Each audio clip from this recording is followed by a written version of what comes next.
Bienvenue dans cette masterclass dans laquelle je vais t'apprendre comment tu peux développer tes capacités psychiques pour recevoir l'information qui est contenue dans ce champ d'information qui nous entoure et qui nous compose, pour pouvoir transmettre cette information, mais aussi pour pouvoir l'utiliser pour toi. Donc on va avoir trois choses dans cette masterclass. Comment recevoir l'information, comment l'interpréter et comment la transmettre. Avant ça, je vais me présenter rapidement. Peut-être que tu ne me connais pas. Et je vais t'expliquer comment j'en suis arrivée à m'intéresser à ce développement des capacités psychiques. Alors, ça va être très rapide, hein. En 2020, je me suis formée au coaching professionnel. Jusque-là, j'étais artisan, j'étais fleuriste et je travaillais dans la décoration de mariage, donc fleuriste décoratrice. En 2020, perte de sens pour ce métier, j'ai envie d'aller vers autre chose, je me forme au coaching. Quand je me forme au coaching, déjà, je remarque que il y a ce que les gens me disent et il y a ce que je perçois, sans comprendre exactement ce que je perçois. Mais en tout cas, il y a des fois, la personne me parle, je me dis, non, c'est pas vraiment ça. J'ai l'impression qu'elle se ment à elle-même, mais c'était des impressions comme ça. En 2022, je me suis formée à l'hypnose ericksonienne dans l'objectif d'offrir euh, un meilleur service à mes clientes. Et jusque-là, mon background était celui de quelqu'un d'hyper terre à terre. Je ne croyais pas du tout à la vie après la mort. Je pensais que quand on était mort, bien, on était mort. Notre corps retournait à la terre et notre vie, il n'y avait pas d'âme, quoi. Pas d'âme, pas d'esprit, pas de Dieu. Voilà. J'arrive à cette formation et il commence à m'arriver des choses très étranges. J'entends des choses. Et il y a une fois où j'étais posée sur mon lit et j'entends de la musique et j'adore le morceau que j'entends. Je vais voir mon mari, je lui dis c'est quoi le morceau que tu viens de passer? Et lui, il était au casque en train de jouer du piano. Et il me dit mais aucun, enfin, je suis en train de jouer du piano, il y a pas de morceau qui vient de passer. Et je lui dis si, si, si, je l'ai entendu, c'était quoi? C'était trop bien, c'était magnifique, je veux absolument savoir ce que c'est. Et il me dit bah non, regarde, tous les ordi sont éteints, en fait, je joue du piano donc, et je joue au casque. Bon. Mais ça, c'était pas la première chose qui m'arrivait. La première chose qui m'est arrivée, c'est de me faire toucher. On m'a touché comme ça le pied. Et ça fait très très drôle quand il y a personne dans la pièce. J'entendais des souffles dans mon oreille, des manifestations de ce qu'on pourrait appeler des poltergeists, des toc-toc dans la cage du, du volet roulant. Enfin, des choses un peu étranges. Et là, je me suis dit, bon, j'ai pas la sensation d'être folle. Mais je commence quand même à me poser quelques questions sur ma santé mentale, sur le fait que j'entends des choses, je sens des choses qui n'ont pas d'explication rationnelle. Donc qu'est-ce que je vais faire? Je vais voir mon formateur qui a une ouverture, lui, sur l'invisible. Et je lui explique tout ça et je lui dis je veux comprendre. Et je veux vraiment comprendre dans un endroit qui est sécure pour moi.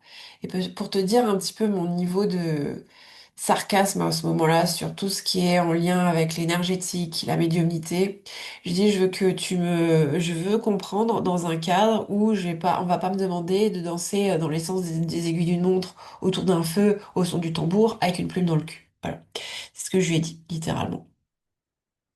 Et donc ça a fait sourire.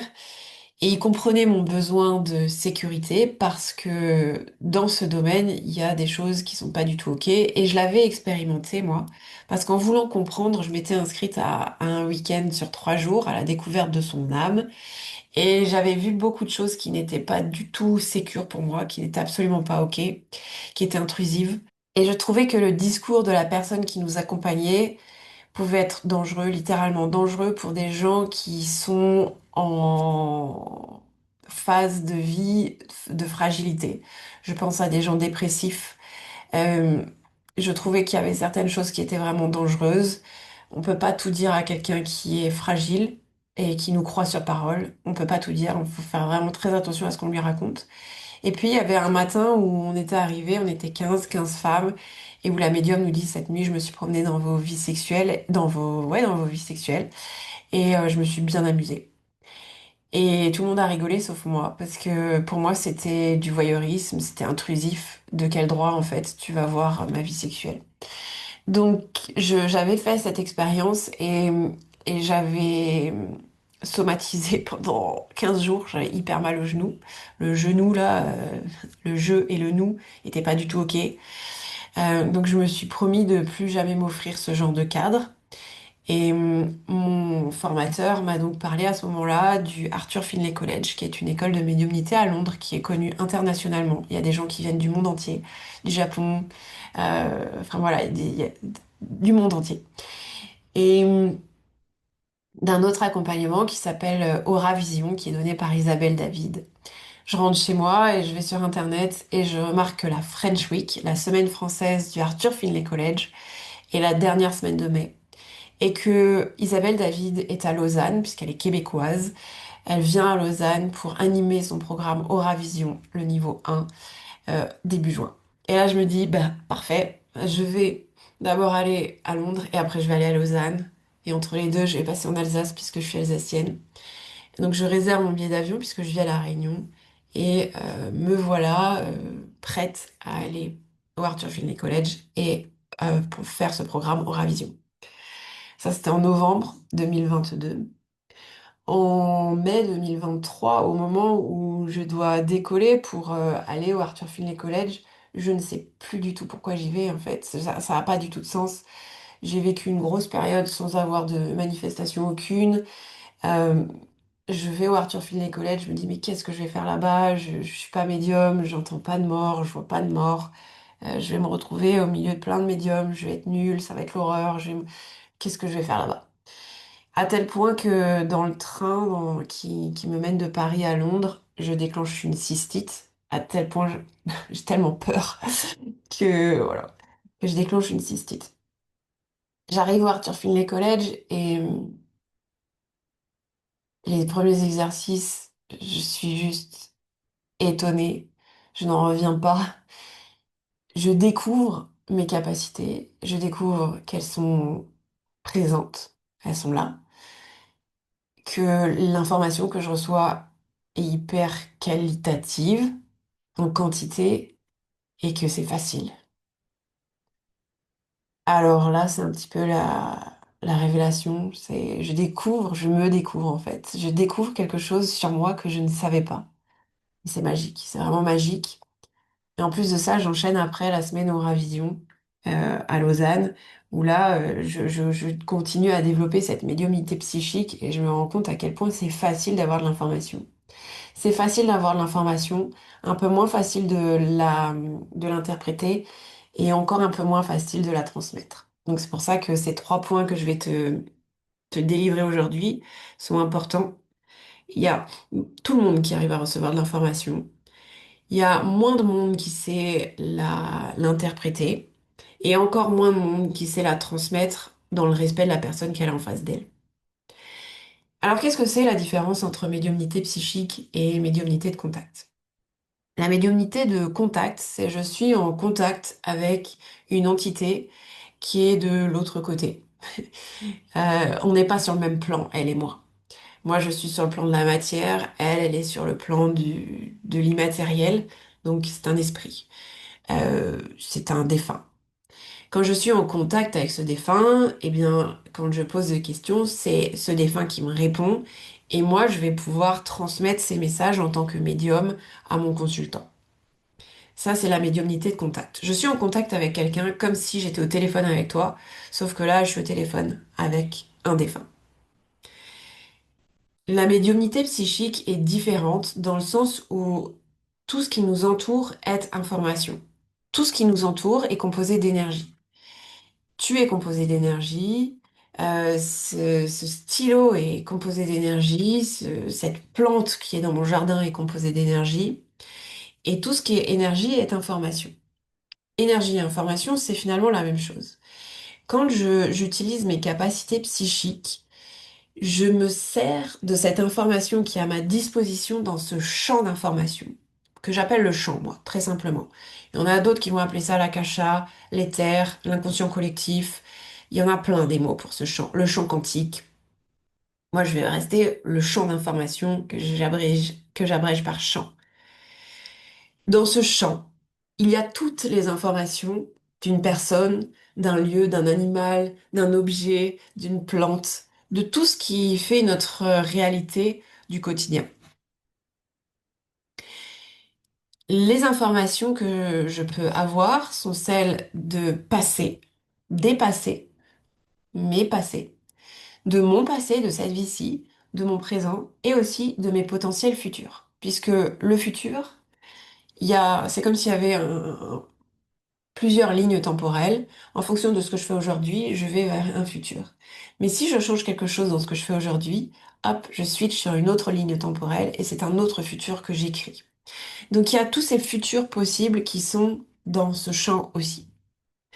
Quand je parle de médiumnité psychique, je parle de ça. Je parle de faire le pont entre deux espaces. Entre le maintenant, ici, toi, dans la 3D, dans cette matérialité, et l'information qui est disponible, ton information disponible dans ce champ. La plupart des gens, ayant oublié qu'ils ont la capacité de se connecter à ce champ d'information, passent par des voyants, des cartomanciens, des médiums, pour avoir cette information. Mais tu peux l'avoir toi directement, t'es pas obligé de passer par quelqu'un. Alors, aujourd'hui, les trois points que je te donne, c'est recevoir, interpréter et transmettre, parce que pour prendre conscience de ses capacités, on a besoin de l'autre. Pourquoi? Parce que c'est l'autre qui va valider que ce qu'on perçoit est juste. Et à force de travailler pour l'autre et d'entendre que oui, c'est juste, oui, c'est juste, oui, c'est juste, quand tu recevras quelque chose pour toi, tu le remettras moins en question. Parce que ce que j'ai remarqué, c'est que quand on reçoit de l'information pour toi, pour soi, on se pose toujours la question de oui, mais est-ce que c'est mon mental ou est-ce que c'est de l'information qui est pertinente? Il y a des moyens de le savoir, mais je trouve que c'est plus intéressant de d'abord travailler avec l'autre et qu'il nous dise sans arrêt oui, oui, oui, c'est juste, c'est juste, c'est juste, c'est juste pour que tu comprennes que l'information que tu reçois, elle est juste, elle est pertinente et elle est bonne pour la personne à qui tu donnes cette information. Ok, bien. Est-ce que je t'ai tout dit sur moi? Oui, je t'ai tout dit sur moi, sur ce dont tu as besoin de savoir. Donc je suis hyper fermée à tout ça, à mince, en fait, il y a plein de choses qui m'entourent dont je n'ai pas conscience. Je suis rentrée à La Réunion et j'ai commencé à faire des lectures d'aura, à la pelle, vraiment à la pelle. Et les gens étaient hyper étonnés. Et ils ont demandé, mais comment tu fais ça? C'est un truc de dingue, j'ai l'impression que tu me connais. C'est comme si t'avais un film de ma vie. Oui, j'ai le film de ta vie, en fait. C'est tout. Et comme je voyais que ça amène énormément de paix, en fait, quand tu te reconnectes à tes capacités psychiques, tu reconnectes à un espace de savoir. Et c'est vraiment comment je suis sortie du Arthur Findlay College en me disant tout le monde devrait développer sa médiumnité parce que ça vraiment, ça amène un sentiment de paix. Et comment amener cette paix dans le quotidien de plus de gens? En les formant. Donc j'ai fait venir Isabelle David à La Réunion en avril 2024 et pour qu'elle forme d'autres personnes à la lecture d'aura. Et elle vient et elle me demande est-ce que ça te plairait d'animer Auravision à La Réunion et où tu veux d'ailleurs dans le monde. Et moi je lui dis bah ouais carrément. Il faut savoir que ça, un médium du Arthur Findlay College m'avait dit que ça allait arriver. Il m'avait dit tu enseigneras aux gens comment se connecter au monde spirituel.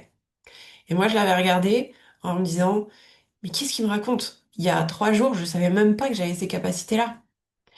Et il m'a dit tu enseigneras aux gens. Tu verras.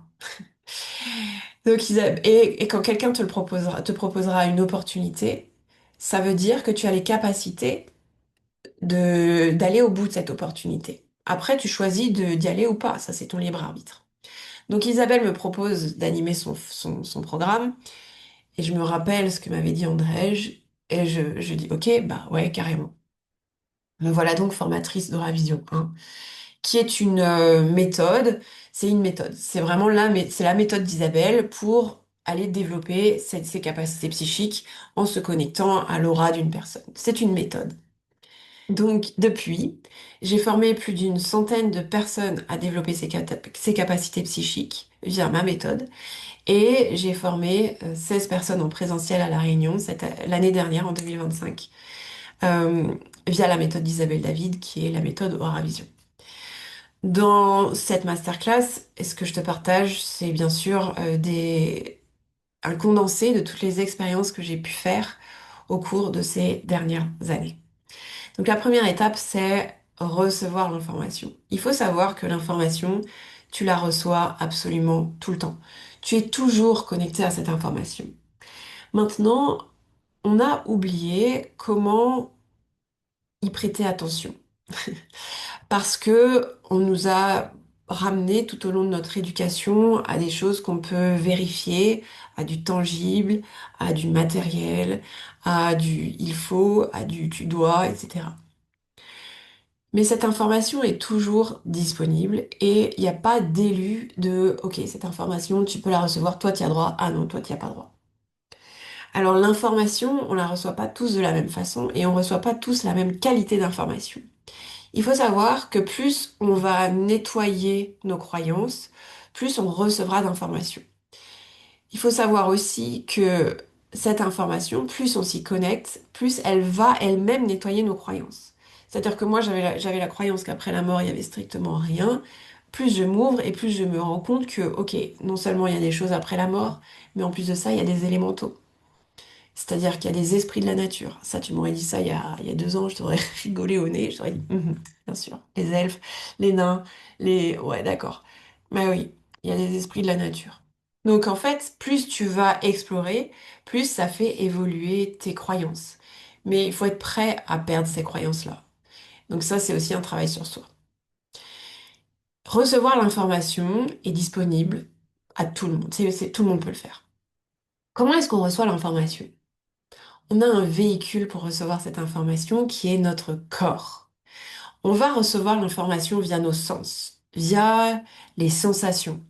Je me sens pas bien, j'ai mal à la gorge, j'ai le ventre qui se noue, j'ai une tension dans la nuque, j'ai tout ça, le kinesthésique. Mais on peut aussi avoir des goûts, des odeurs, des images, des bruits, des sons.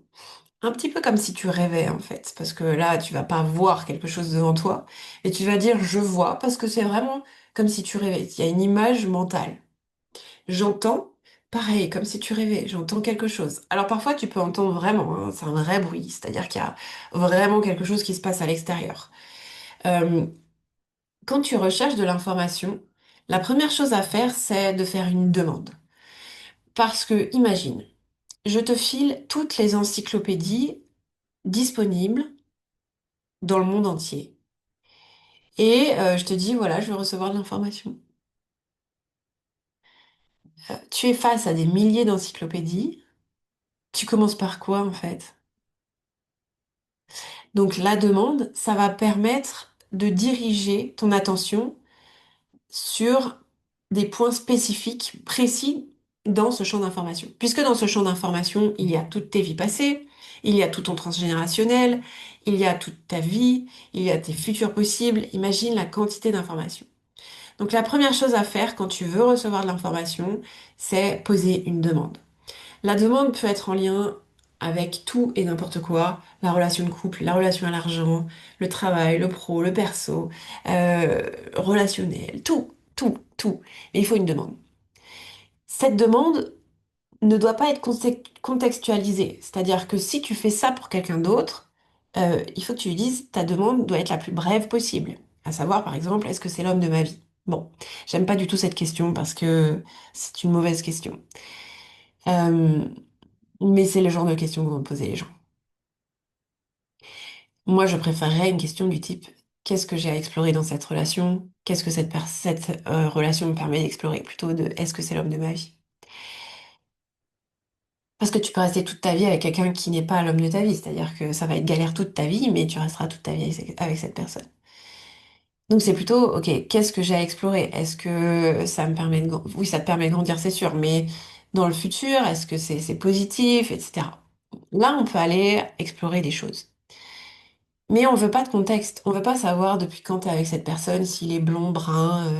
On veut pas savoir. On veut pas savoir si ça se passe bien. On veut pas savoir si ça se passe mal. On veut rien savoir. C'est vraiment une question avec zéro contexte. Qu'est-ce que tu peux me dire sur ma relation à l'argent? Qu'est-ce que tu peux voir sur le développement de mon entreprise en 2026? Donc vraiment des questions neutres, sans contexte. Pourquoi est-ce qu'on ne veut pas de contexte quand on répond à la question de quelqu'un, quand on cherche de l'information pour quelqu'un? Parce que si on a du contexte, on a trop d'informations et on risque de se laisser influencer. Si quelqu'un dit, ma relation est hyper compliquée avec cette personne, j'aimerais savoir combien de temps ça va encore durer. Bon, bah déjà, je sais que c'est compliqué. J'ai même pas besoin d'aller chercher cette information. Alors que si la personne me dit, qu'est-ce que j'ai à expérimenter avec cet homme? Eh bien, quand je vais me connecter au champ d'information, je vais déjà aller chercher quelle est la qualité de la relation actuellement. Est-ce que c'est une relation qui est épanouissante ou c'est une relation qui enchaîne contraction sur contraction? Et quand je vais dire à la personne, moi, ce que je vois, c'est que c'est vraiment une relation pleine d'amour, avec beaucoup de respect, euh, et lui parler de sa relation, la personne va pouvoir déjà valider. Donc, on a besoin de la validation de la personne. Mais si elle nous dit tout, mais il n'y a plus rien à valider. Et après, quand tu vas donner de l'information, elle va douter parce qu'elle va dire oui, mais j'en ai tellement dit, ça se trouve, elle s'est juste servie de ce que je lui ai dit. Donc, le moins d'informations possible. Une demande qui n'a pas besoin d'être précise quelque part.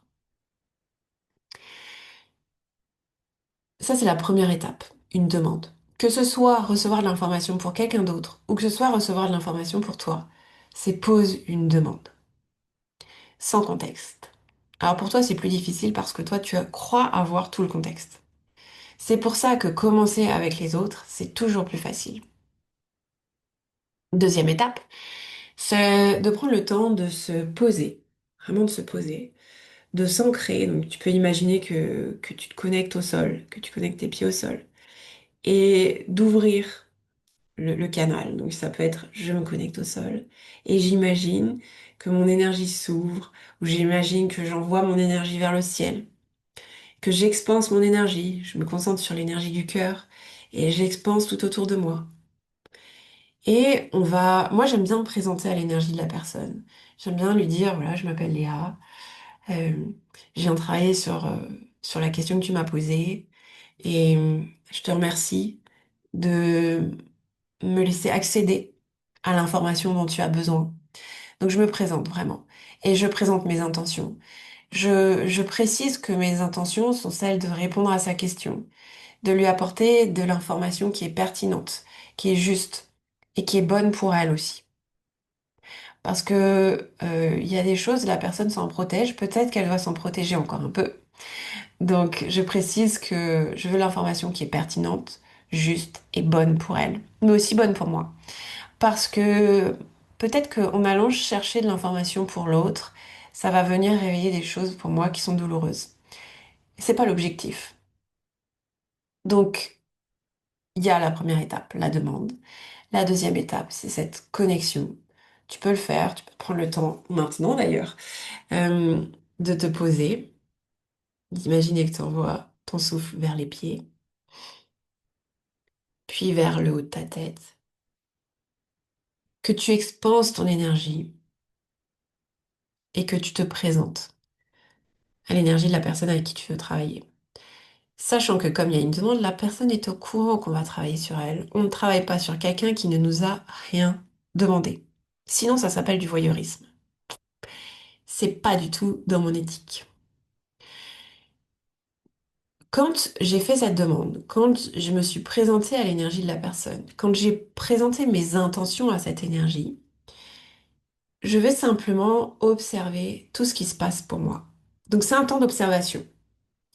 Et c'est là que je reçois l'information consciemment, parce que l'information, tu la reçois tout le temps, inconsciemment. Mais là, je vais y prêter attention. Et là, tout est information. Je vais observer comment je me sens. Tout à coup, j'ai très envie de faire pipi sans arrêt. Pourquoi? J'avais pas envie de faire pipi il y a 2 secondes. C'est de l'information. Et là, je vais me poser la question, mais qu'est-ce que ça veut dire? Est-ce que cette personne ne souffrirait-elle pas de cystite? J'ai très envie de vomir. Ok. Pourquoi j'ai très envie de vomir? Ok. Cette personne souffre de troubles de l'alimentation. J'ai très mal à la gorge. Ça, ce sont les premières étapes. Donc, les premières étapes, c'est vraiment recevoir l'information. On n'est pas encore dans l'interprétation. L'interprétation, je t'expliquerai dans un deuxième temps comment on fait. Première étape, c'est tu reçois toute l'information. Tu observes. Il y a des gens qui arrivent mieux les yeux fermés parce que c'est comme s'ils voyaient un film. Donc, tu peux voir des images. Tu vas aussi prêter attention au bruit qu'il y a autour de toi. Peut-être qu'à ce moment-là, ton mari va engueuler tes enfants. C'est de l'information. Parce que d'habitude, tu prêtes pas attention et là, tout à coup, ça te saute aux oreilles. Mais il y a aussi des choses qui peuvent te sauter aux yeux. Tu as des livres devant toi et tu as un mot qui saute aux yeux, un titre, tu as une couleur qui arrive. Tout est information à ce moment-là. Donc c'est vraiment prendre le temps, après la demande, de te poser pour recevoir cette information. Ça, c'est la première étape, recevoir l'information. On peut tous le faire. C'est quelque chose que tu as fait naturellement jusque-là quand tu arrives dans un groupe. Il y a des gens vers lesquels tu vas, il y a des gens vers lesquels tu ne veux pas aller. Pourquoi? Parce que tu as déjà capté un tas d'infos, mais que tu n'as pas pris le temps de recevoir et d'analyser. C'est juste arrivé inconsciemment. Et là, ce qu'on fait, c'est qu'on le fait consciemment. Ça, c'est la première étape. La deuxième étape, c'est celle d'interpréter. Et là, on perd un petit peu du monde, parce que recevoir, on sait tous le faire. Interpréter, ben, il y a peu de gens qui savent le faire. Pourquoi? Parce que c'est quelque chose qui s'apprend. Si je reçois l'info de OK, j'ai très envie de vomir, il faut que je me questionne. Pourquoi? Je peux pas juste dire à la personne, je me suis connectée à ton énergie, et en réponse à ta question qui n'a strictement rien à voir avec le fait que j'ai envie de vomir, puisque ta question est sur l'abondance financière, par exemple, j'ai très envie de vomir. Mais en fait, c'est quoi le rapport avec la question sur l'abondance financière? Déjà, je vais me demander l'information que vient m'apporter cette envie de vomir. Et là, quand je questionne, je sens que c'est un problème de contrôle et de maladie. C'est maladif. Un contrôle maladif. Et ça ressemble beaucoup à de l'anorexie. Donc, qu'est-ce que je fais? Je vais me demander, oui, mais en fait, c'est quoi le rapport avec l'abondance financière? En quoi l'anorexie vient la déranger dans l'abondance financière? C'est quand même deux choses qui n'ont rien à voir, a priori. Et là, l'information que je reçois, c'est que comment s'autoriser à recevoir pleinement de l'argent qui viendrait valider une notion de valeur, j'ai de la valeur, alors que la personne elle-même remet sans arrêt sa valeur en question. Elle n'est pas capable de s'aimer pleinement, et quelque part, ça a un lien avec l'abondance. Waouh. Donc en fait, moi, je suis obligée de jouer au détective quand on entre dans l'interprétation. Et il y a des risques de se tromper dans l'interprétation. C'est aussi pour ça que c'est tellement important d'avoir quelqu'un en face de soi quand on démarre ce travail de je veux développer mes capacités psychiques pour m'en servir dans un cadre de transmission. Parce que ça, c'est hyper pratique si tu es dans une relation d'aide, de coaching, d'accompagnement, parce que ça te permet de lire l'information. C'est ce que la personne me donne, me dit, et tout ce que je reçois d'autre. Donc quand je sens qu'il y a une dissonance dans ce qu'elle dit, je peux aller chercher pourquoi je sens cette dissonance et je vais pouvoir l'aider à prendre conscience de choses importantes. Mais pour ça, il faut que j'interprète justement.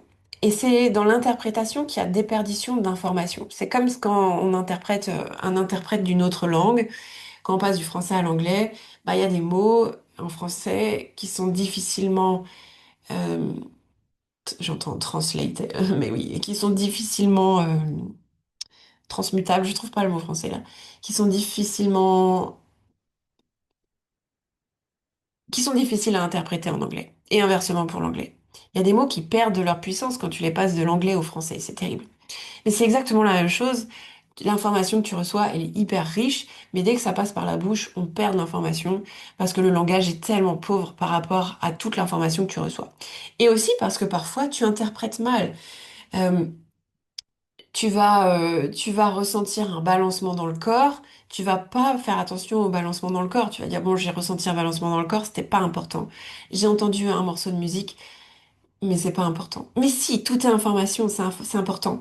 Et si toi, tu ne sais pas comment interpréter ça, il faut quand même le donner à la personne. Dire, voilà, en fait, c'est très étonnant, mais je t'ai vu sur un vélo en train de pédaler à toute vitesse avec des gens qui arrêtent pas de te dire, arrête d'aller aussi vite, arrête, faut que tu ralentisses. Toi, tu sais pas comment l'interpréter. Et tu vois la personne en face, quand tu dis ça, qui se décompose et qui se dit, c'est un peu l'histoire de ma vie, on m'a toujours dit que j'allais trop vite. C'était de l'information. Mais toi, tu t'es dit, mais c'est n'importe quoi, je vois cette personne sur un vélo aller très très vite. C'est de l'information. Et puis tout à coup, elle est sur son vélo au bord d'une falaise. Pourquoi? C'est une information, la falaise. Donc, c'est vraiment apprendre à questionner. Quand on est dans interpréter, on, on joue au détective. Recevoir l'information, tout le monde sait le faire. Sauf que c'est de l'information brute. C'est une couleur, c'est une sensation, c'est une image, c'est un son. Et si tu dis à la personne qui te pose ta question, est-ce que c'est l'homme de ma vie? Et que toi tu lui dis, ah, je vois du rouge. La personne en face, elle va se dire, je comprends rien à ce que tu me racontes. On parle pas le même langage. Donc il va falloir chercher le rouge. Dans ce cas-là, qu'est-ce que ça veut dire? Je perçois de la colère. Je perçois énormément de colère. Je perçois que c'est une relation qui est très demandante pour toi en termes d'énergie. Ah ouais, mais c'est ça qui est venu me dire le rouge. Donc moi, en fait, il faut que j'apprenne à interpréter ce que je reçois de façon brute. Et là encore, c'est dans l'échange avec l'autre que je vais pouvoir affiner mes interprétations.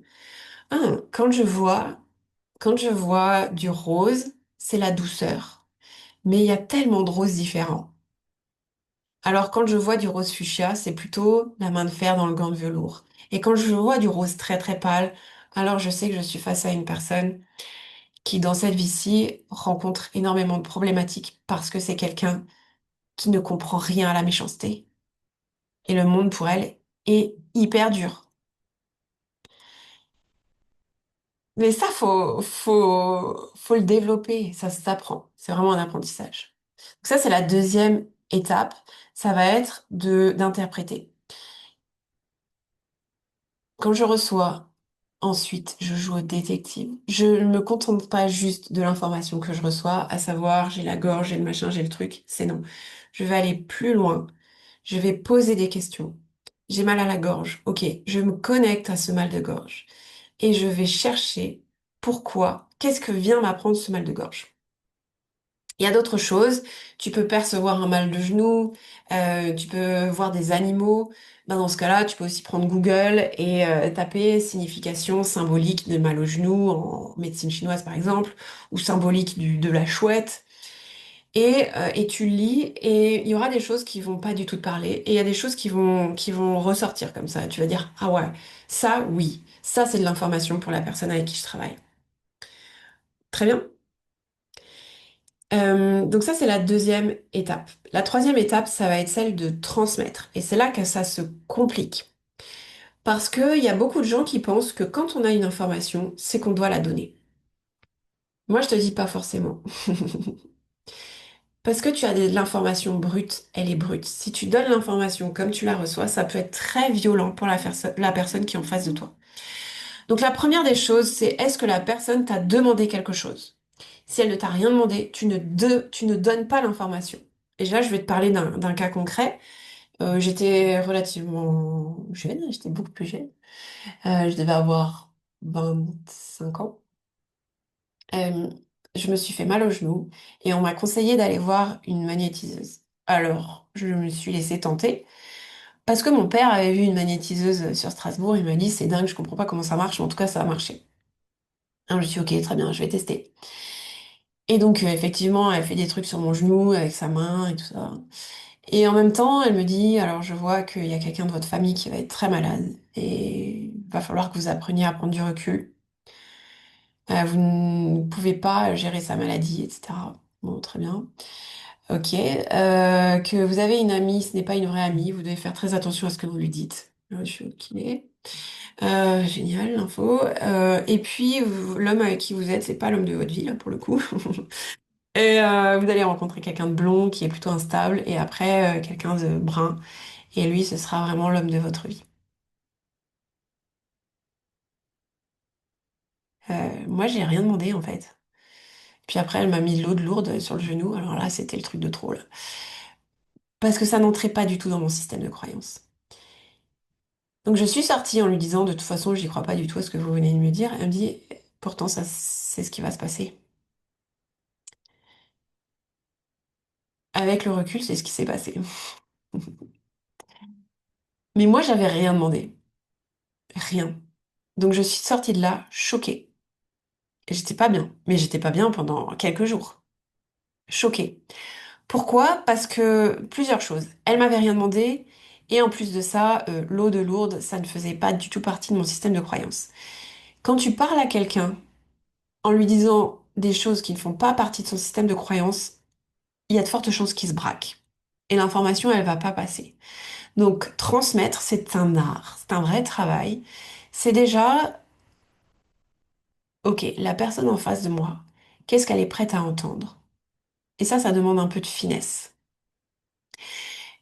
Je, je vais donc apprendre à transmettre l'information avec des pincettes. Si je perçois que la personne a été abusée sexuellement dans son enfance, je vais pas lui dire, bon, j'ai vu que ton père, il s'est fait plaisir hein, quand tu étais petite. Non, en fait, hein.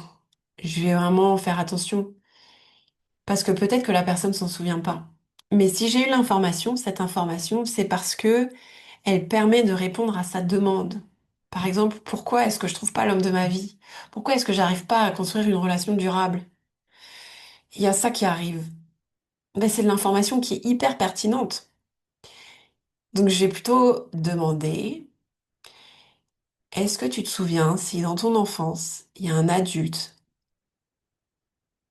qui a dépassé certaines limites avec toi, qui n'a pas respecté pleinement et entièrement ton intimité? Est-ce que tu t'en souviens? Je vais tester, je vais tâter. Si la personne me dit non, non, pas du tout, non, non, ça me dit rien du tout. Je vais pas insister, je vais pas dire si, si, je l'ai vu dans ton énergie. Je vais dire ok, bon, bah écoute, bon, moi je me suis certainement trompée. Ouais, et je vais dire que je me suis trompée, carrément. Pourquoi? Parce que la personne l'a quand même entendu. Et que moi, je veux qu'elle sorte de ce rendez-vous et qu'elle sorte en se sentant bien. Donc je vais dire, ok, bon, c'est peut-être pas ça. Peut-être que dans ton transgénérationnel, dans ce cas-là, il y a eu des histoires d'abus. Et ça serait intéressant que tu ailles l'explorer. Peut-être en posant quelques questions dans ta famille, mais aussi peut-être en allant voir quelqu'un qui travaille sur le transgénérationnel. Mais quand là, la personne va lui dire, OK, quand on travaille sur ton transgénérationnel, je vois que ta mère, ta grand-mère, ton arrière-grand-mère, elles ont toutes été abusées. La personne, à un moment donné, elle va se dire, mais qu'en est-il de moi? Donc parfois, notre travail, c'est juste d'ouvrir la voie. On n'est pas là pour donner toutes les réponses. On est là pour dire ce qu'on perçoit dans le respect de la personne en face, avec des pincettes. Et ça, c'est un art, OK? Il faut savoir que quand on transmet, on est déjà à une étape où la personne nous fait confiance. Et qu'est-ce qui se passe quand quelqu'un nous fait confiance? Il place chez nous une partie de son pouvoir. C'est le gros problème avec les médiums, c'est que les gens leur donnent du pouvoir. Oui, il y a un médium qui m'a dit, un voyant qui m'a dit. Mais rappelez-vous, toutes les lignes temporelles du futur. Mais si on me dit que un jour, mon mec va me quitter parce qu'il me trompe, il va me tromper, et que j'y crois, mais le pauvre gars, je vais tellement le saouler qu'un jour, il va se barrer avec quelqu'un d'autre. Mais alors, Est-ce que il se barre avec quelqu'un d'autre parce que c'était écrit ou parce que un jour on m'a dit qu'il le ferait et que j'y ai tellement cru que j'ai provoqué ça?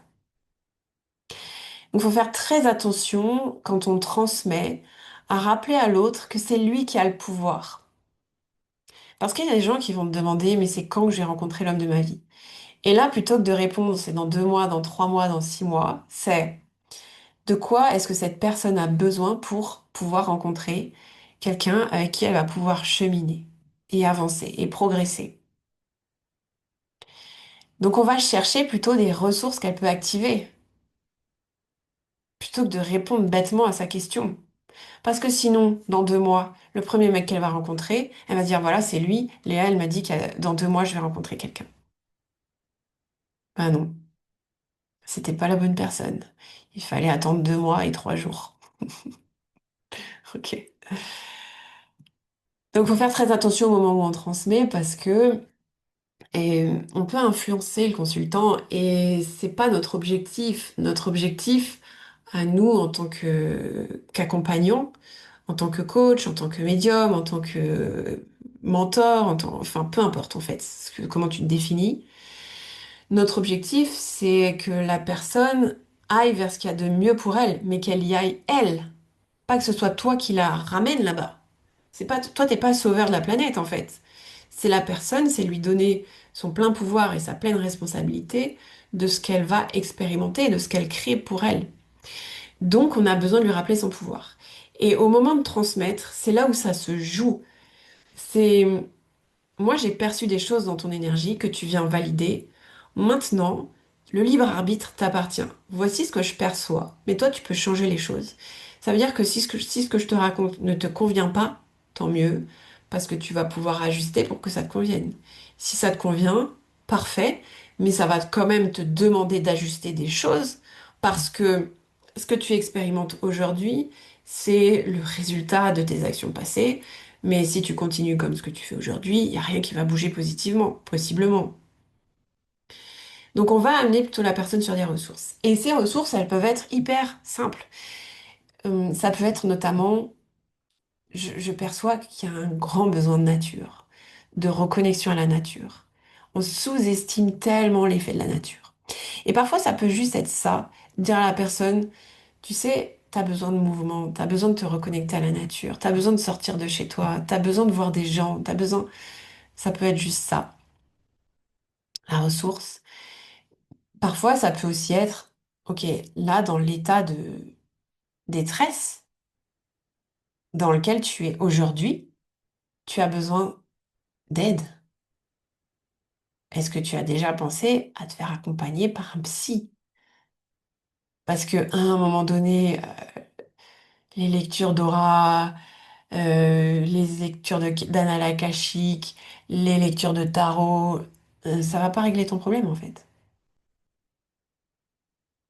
Donc on peut amener la personne vers d'autres professionnels qui sont adaptés aux besoins qu'on a identifiés. Et ça, c'est aussi dans le travail de transmission, c'est amener la personne vers des ressources.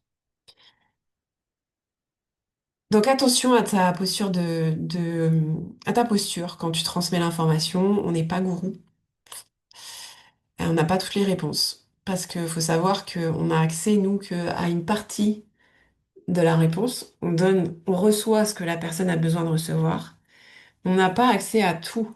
C'est-à-dire que si je perçois que la personne avec qui tu es, c'est vraiment une catastrophe, t'as rien à faire avec cette personne, je vais pas te dire tu quittes cet homme.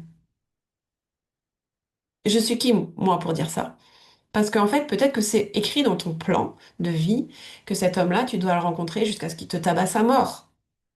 Peut-être que c'est ça que vous avez décidé ensemble. Et d'ailleurs, ça, on peut aller le chercher quand on continue à développer nos capacités psychiques. On peut aller questionner. Pourquoi est-ce que cette personne reste dans une relation qui est dangereuse pour elle, pour son intégrité physique et psychique? On peut aller le chercher. Mais ce sera quand même pas à toi de dire à la personne, tu es en danger, tu dois partir. Tu peux dire, je te sens en danger, il faut que tu ailles voir quelqu'un qui puisse t'aider parce qu'en fait, seul, c'est très difficile de sortir de ce type de relation. Et je vais te donner un numéro. Mais après, est-ce que la personne appelle ou pas? Ça, c'est plus de votre ressort. Le pouvoir est dans les mains de l'autre, toujours. OK? Donc, on récapitule. Une demande, je me connecte à l'énergie de la personne,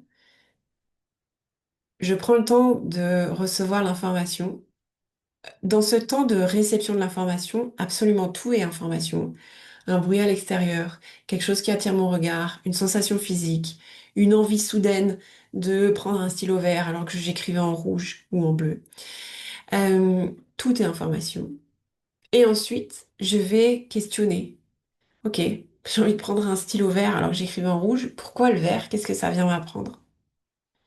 J'ai très mal à la gorge. Pourquoi j'ai mal à la gorge? Qu'est-ce que ce mal de gorge vient m'enseigner? Et après, transmettre. En faisant très attention à la personne que j'ai en face de moi.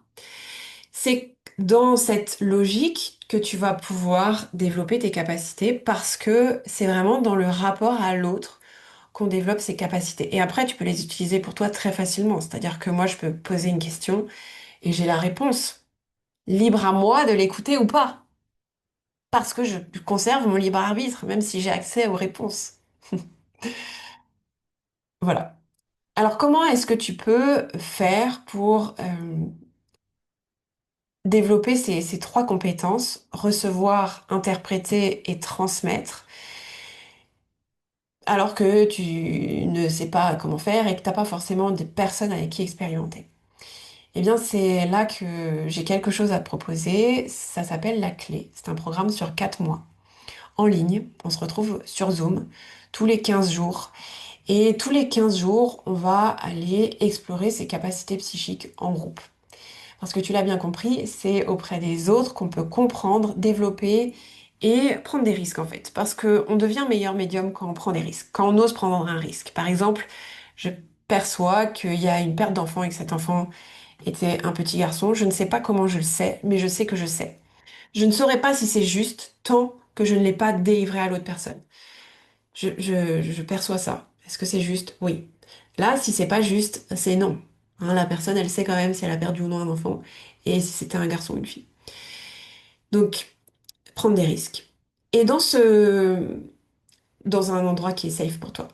Dans cet espace, dans la clé, ce que je te propose, c'est un accompagnement étape par étape. Donc déjà, on va prendre le temps de développer cette capacité à recevoir, cette capacité à se connecter à ce champ d'information. Ça, c'est la première étape.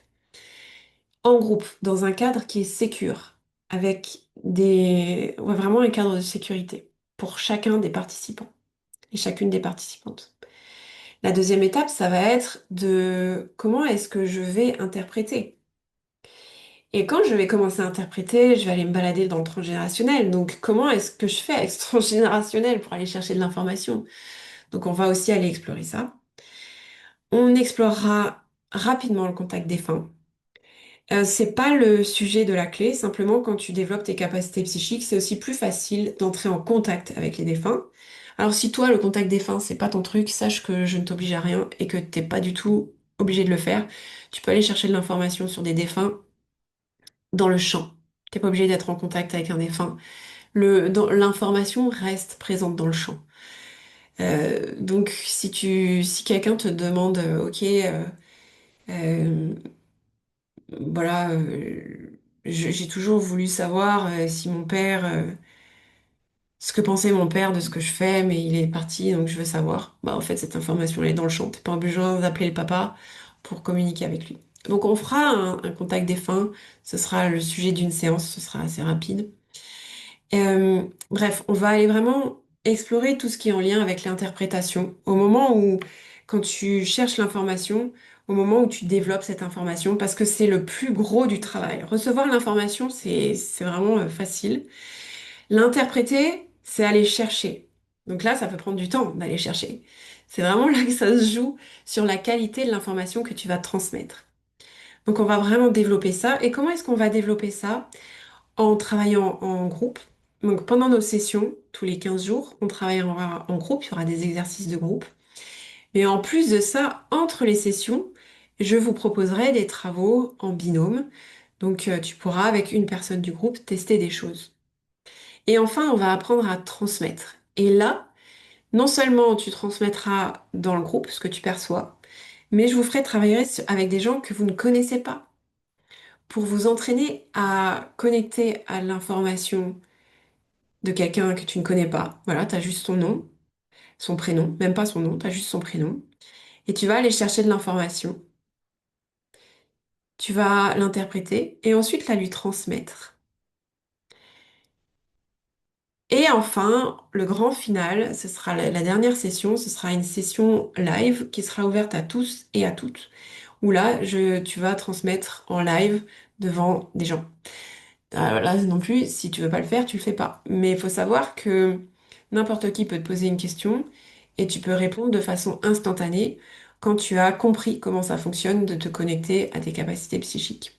Donc ça s'appelle la clé. C'est vraiment un programme que j'ai pensé étape par étape pour que tu puisses te reconnecter à ces capacités dans les échanges avec les autres, pour comprendre que l'information que tu reçois, elle est juste, elle est pertinente et elle est utile pour la personne en face de toi.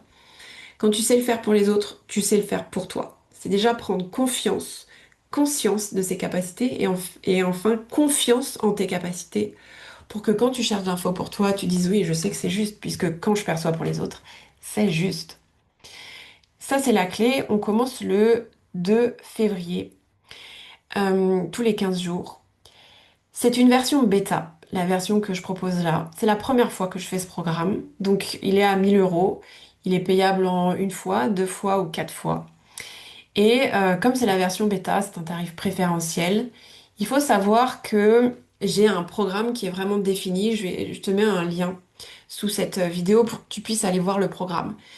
Mais c'est un programme qui peut évoluer en fonction de l'évolution que je vois chez les membres du groupe. Si je vois que mon programme va trop vite par rapport à l'évolution du groupe, eh bien, je modifierai les choses. Si je vois qu'il y a besoin d'une session supplémentaire, eh bien, je rajouterai une session supplémentaire. Si vois qu'il y a des ressources supplémentaires qui sont nécessaires, j'ajouterai une ressource supplémentaire. Ok, donc c'est vraiment une version bêta. À quoi ça sert une version bêta?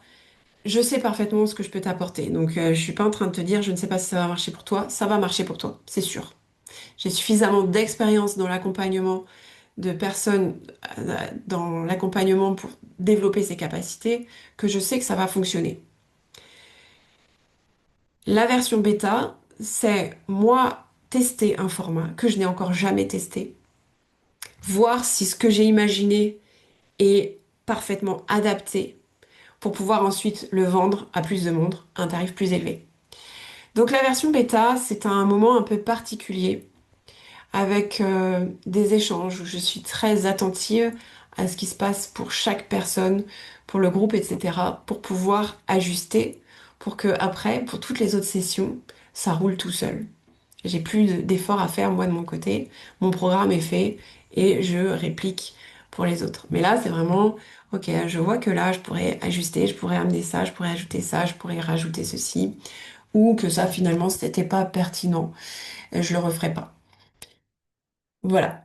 Et donc, c'est un privilège d'être dans une version bêta parce que je suis toujours plus disponible dans une version bêta que dans les versions qui arrivent par la suite. Et en plus de ça, le tarif est plus intéressant.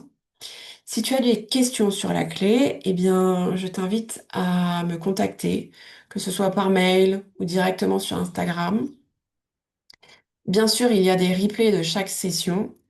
Si jamais tu peux pas être là à un rendez-vous, tu peux accéder au replay et faire l'exercice que j'ai proposé durant cette session avec un membre du groupe de ton côté, à un horaire et un jour qui vous arrange tous les deux. Ok? Donc ça, c'est pour la clé. Moi, j'ai hâte de commencer. On démarre le 2 février. Euh, et il nous reste 6 places. Voilà. Il reste 6 places.